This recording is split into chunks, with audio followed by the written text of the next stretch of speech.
ஸ்ரீவில்லிபுத்தூர் அருகே இருசக்கர வாகனம் ஆட்டோ நேருக்கு நேர் மோதல் 5 பேருக்கு பலத்த காயம் ஏற்பட்டு மதுரை அரசு மருத்துவமனையில் அனுமதி. விருதுநகர் மாவட்டம் ஸ்ரீவில்லிபுத்தூர் அருகே ஆகாசம்பட்டியைச் சேர்ந்த கணேசன் இவர் சுண்ணாம்பு காலவாசல் வைத்து நடத்தி வருகிறார்.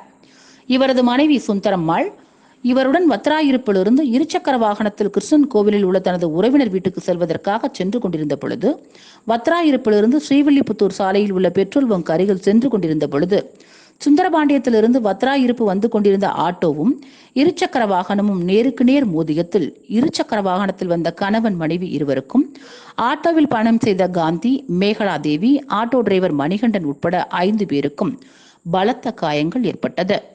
காயம் ஏற்பட்ட 5 பேரையும் 108 ஆம்புலன்ஸ் மூலம் வத்ராயிருப்பு அரசு மருத்துவமனைக்கு கொண்டு செல்லப்பட்டனர். பின்னர் அங்கு அவர்களுக்கு முதலுதவி சிகிச்சை அளிக்கப்பட்டது. கணேசன், சுந்தரம்மாள், மணிகண்டன் ஆகிய 3 பேரும் மேல் சிகிச்சைக்காக மதுரை அரசு மருத்துவமனைக்கு அனுப்பி வைக்கப்பட்டனர். காந்தி, மேகலாதேவி ஆகிய இருவரும் மேல் சிகிச்சைக்காக ராஜபாளையத்தில் உள்ள தனியார் மருத்துவமனைக்கு அனுப்பி வைக்கப்பட்டனர். இச்சம்பவம் குறித்து வத்ராயிருப்பு போலீசார் வழக்கு பதிவு செய்து விசாரணை நடத்தி வருகின்றனர்.